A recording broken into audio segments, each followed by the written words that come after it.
Good morning, dear students. Welcome back to our English class. Today we will continue part 3 of the chapter named Going Places by A.R. Barton. Till now we have seen that the story revolves around Sophie, who is a teenager and is about to finish her school. She dreams big to achieve a lot in her life. But on the contrary, her family circumstances are totally different. She belongs to a middle class family. Johnsy, her friend, tries to make her realize her practical position. But Sophie is not ready to come out from her world of fantasy. The only person in whom Sophie seems to have full faith and hope is her elder brother, Geoff. Geoff Sophie का बड़ा भाई था।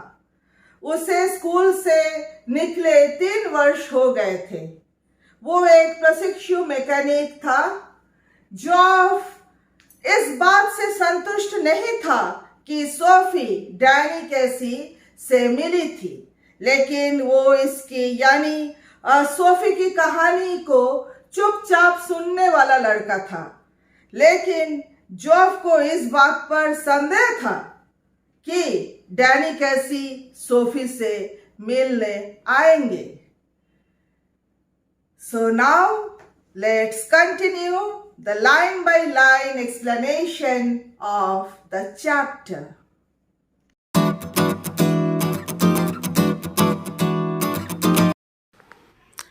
It was nothing like that, Geoff. It was me spoke first.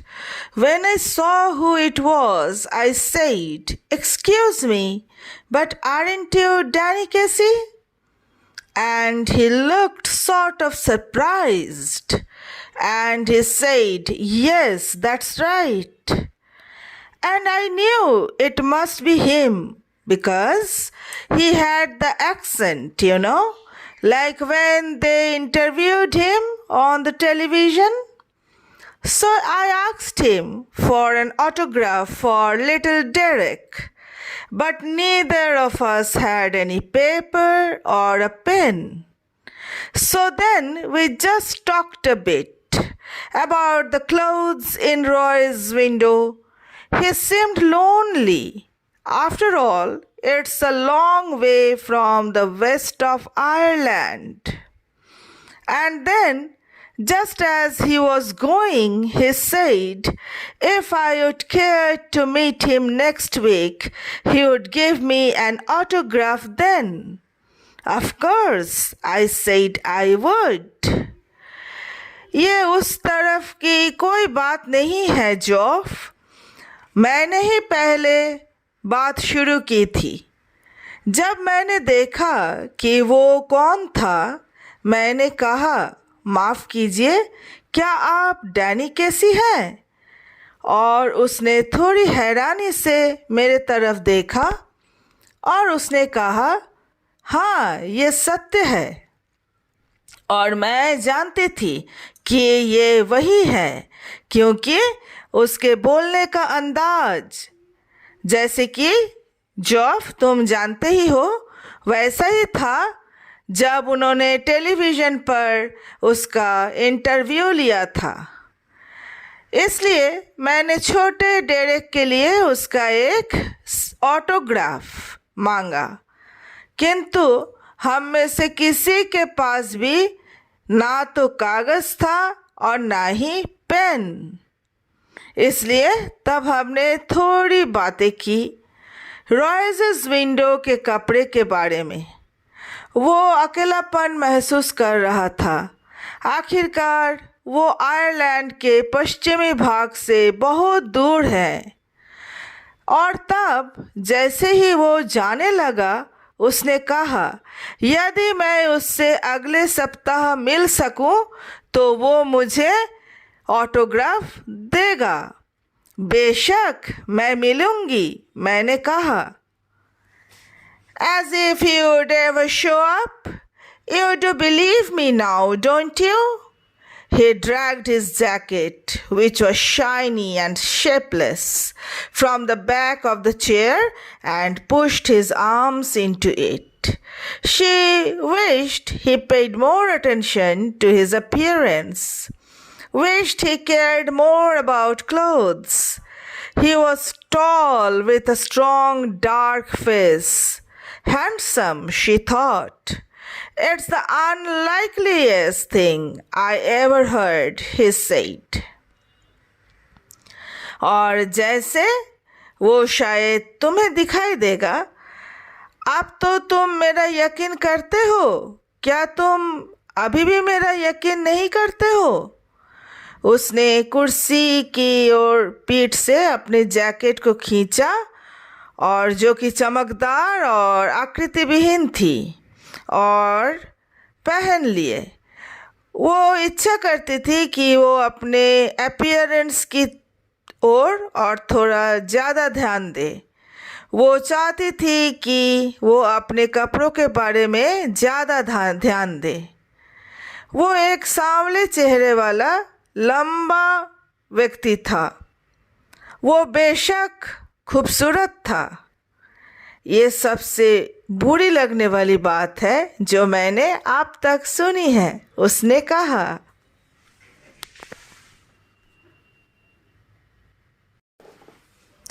On Saturday, they made their weekly pilgrimage to watch United. Sophie and her father and little Derek went down near the goal. Geoff, as always, went with his mates higher up.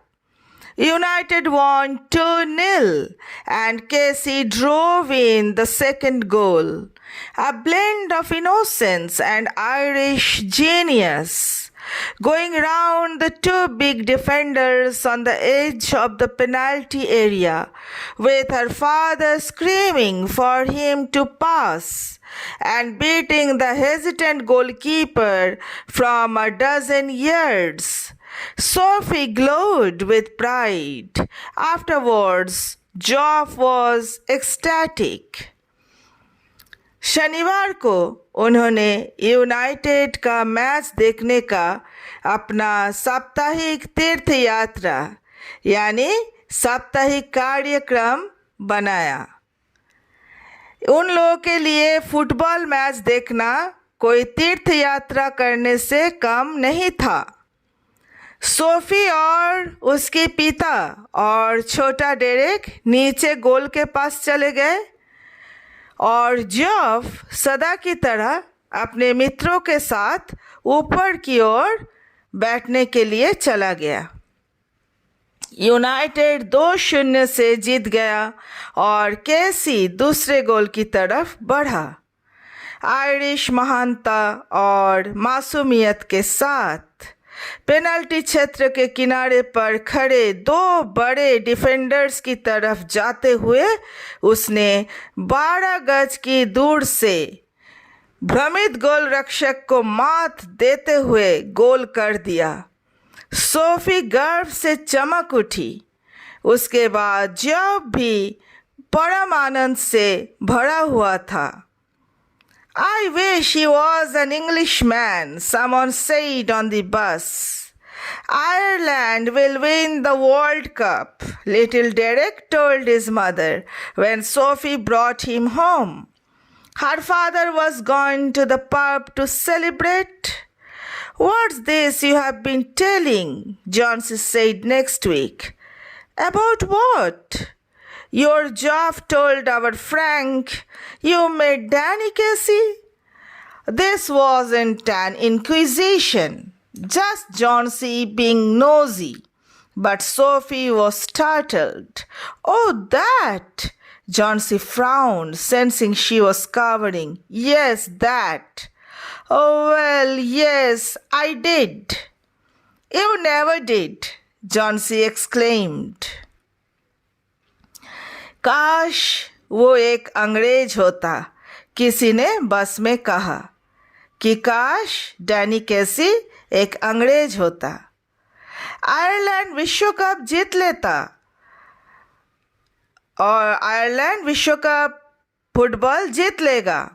छोटा Derek ने अपने माता को बताया जब Sophie उसे घर ले आई।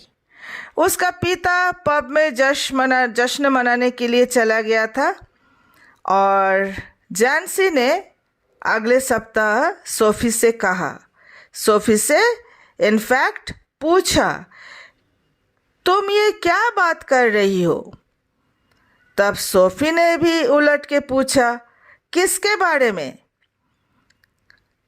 इसके उत्तर में जॉन्सी ने कहा, तुम्हारे जॉफ ने हमारे फ्रैंक को बताया कि तुम डैनी केसी से मिली थी। ये कोई इन्वेस्टिगेशन यानी न्यायिक जांच नहीं थी। जैंसी तो यूं ही जिज्ञासु होकर पूछ रही थी, किंतु सोफी लड़खड़ा गई और बोली, ओ वो।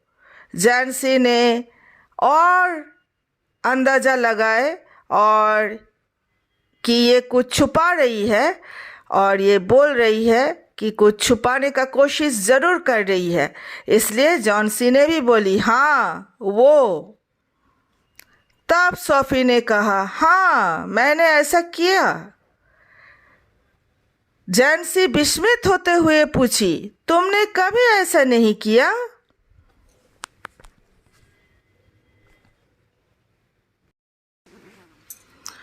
Sophie glared at the ground. Damn that Geoff. This was a Geoff thing, not a Jauncey thing. It was meant to be something special, just between them. Something secret. It wasn't a Jauncey kind of thing at all. Tell Gorky Jauncey something like that, and the whole neighborhood would get to know it. Damn that Geoff was nothing sacred. Sophie जमीन की तरफ देखने लगी। जॉफ, ये सब जॉफ का किया कराया है, ना कि जैंसी का। इसका अर्थ यही था कि उन दोनों के बीच कुछ सीक्रेट यानी कुछ सीक्रेट था जो कि जॉन्सी को बिल्कुल नहीं बताना था। जॉन्सी जैसी लड़की को ऐसी बात बता देना मतलब यह है कि सारे पड़ोसी को इसके बारे में जानकारी हो जाएगी। जॉफ बहुत ही बुरा किया कि उसने ये बात जॉन्सी को बता दिया और उन्होंने ये बात नहीं छिपाई। It's a secret meant to be. I will keep a secret, Soph, you know that. I wasn't going to tell anyone. There'll be a right old row if my dad gets to hear about it. Jauncey blinked. A row? I would have thought he would be shaft us anything. ये एक रहस्य है, इसे secret रखना है, इसे गुप्त रखना है। मैं इसे सीक्रेट रखूंगी सोफ, तुम ये बात भली भांति जानती हो। मैं किसी को ये बताना नहीं चाहती थी। सोफी बोल रही है कि वो किसी को ये बताना नहीं चाहती थी। ये बहुत बुरी बात होगी यदि उसके डैडी को ये पता लग जाता है तो। जैंसी ने थोड़ा आँख मटकाई और पूछी, बुरी बात? मैंने तो सोचा था कि उन्हें सब पता है।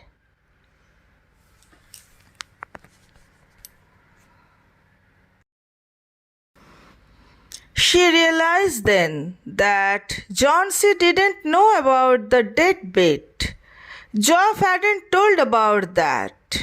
She breathed more easily. So Geoff hadn't let her down after all. He believed in her after all.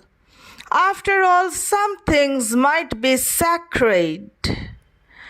तब सोफी ने महसूस किया कि जैन्सी को मिलने की डेट के बारे में यानी मिलने की तारीख के बारे में कुछ नहीं पता था। जॉब ने उसके बारे में उसे कुछ नहीं बताया था। उसने एक हल्की चैन की सांस ली, इसलिए कि जॉब ने फिर भी उसे धोखा नहीं दिया। वो इस सब के बावजूद भी उस पर विश्वास कर सकी थी। आखिरकार कुछ चीज़ें अभी भी सीक्रेट थी। It was just a little thing, really. I asked him for an autograph, but we hadn't any paper or a pen, so it was no good. How much had Job said? Jesus, I wish I would have been there. ये वास्तव में एक बहुत ही छोटी सी बात थी। मैंने उससे एक ऑटोग्राफ मांगा था, लेकिन हमारे पास कोई कागज़ या पेन नहीं था, इसलिए ये कोई अच्छी बात नहीं थी कि हम लोग के किन्हीं के पास भी पेन या पेपर नहीं था। जॉफ ने और क्या बताया था? ओ गॉड, काश मैं वहाँ होती। Of course, my dad didn't want to believe it. You know what a misery he is? But the last thing I need is queues of people round our house asking him, "What's all this about Danny Casey? He'd murder me. And you know how my mom gets when there is a row." Jansi said, "Hushed. You can trust me, Soph. You know that." वास्तव में मेरे daddy इस बात पर विश्वास नहीं करना चाहते हैं। तुम जानते ही हो वो कितना मिजरेबल इंसान है। किंतु जो बात मैं चाहती हूँ वो ये कि यदि हमारे घर के आगे लोगों की एक बड़ी कतार, एक लंबी कतार जो उनसे पूछे डैनी केसी के बारे में आप क्या जानते हैं, तब वो मुझे मार डालेंगे। और तुम जानते ही हो कि मम्मी की क्या हालत हो जाती है जब वो गुस्से में होते हैं। जैन्सी ने धीरे से कहा, तुम मुझ पर विश्वास कर सकती हो सौफ। तुम ये बात भली भांति जानती हो कि तुम मुझ पर विश्वास कर सकती हो।